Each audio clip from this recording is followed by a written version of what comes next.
Vamos! Basilan! Nandito tayo ngayon sa bahay ng isa sa mga sikat na vlogger dito sa lalawigan ng Basilan.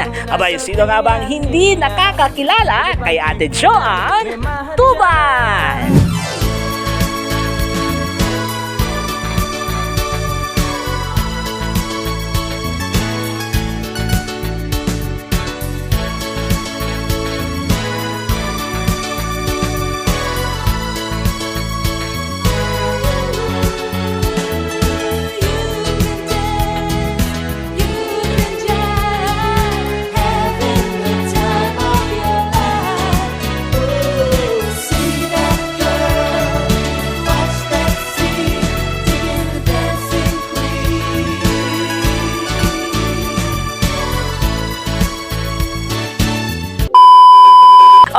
So ngayon kasama natin ang nag-iisa, no other than Ate Joan Tuban. Ayan. So Ate Jo, kamusta muna?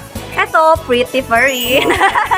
I'm so glad to meet you, Ate, in person, no? Although dati nagbabangayan na tayo sa social media, nakikita na kita sa Facebook, no? But yeah, I'm so happy na ngayon ay nakapunta kami dito sa napakagandang bahay nyo.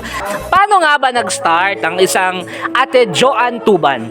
So sa simpleng pagsayaw-sayaw, TikTok mga something ganon. And honestly guys, wala talaga sa plano namin ang mag-vlog. And nag-start talaga to year 2020, 2021. Kami ng mga classmates ko. And then lagi kasi nagtra-trending yung videos namin. Yeah. Like ganon. So why we should try mag-vlog kasi wala pa man ditong mga content creator that talaga. time, Actually meron pero hindi talaga yung as in, So ayun, doon nagsimula lahat. I'm so grateful dahil nag-success din naman. So nag-start kayo po sa TikTok and then nag-transition na papuntang Facebook. Ayan. Mini vlog. Nakikita ko yon, yung mga hi guys. Ayan, meron silang dito, pa-coffee from Panginuman Cafe. Panginuman. Thank you, Panginuman Cafe. Cheers, Dad! Cheers! Ayan, pa-interview kanila, libre kape.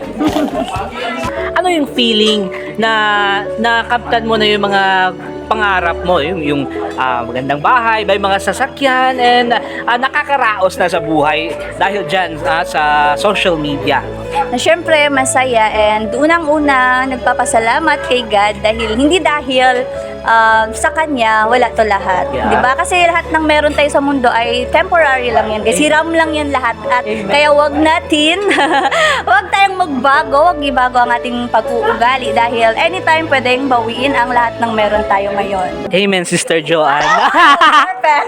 Para sa mga, anong advice mo, Ate Jo, sa mga content creator, yung mga young content creator na gusto ring pumasok sa mundo ng pagbablog? Anong masasabi mo? Do what makes you happy lang. Kung gusto nilang, syempre normal as a content creator na magkaroon ng mga bashers, so let them be. Dahil para sa akin, ginagamit ko yun as motivation.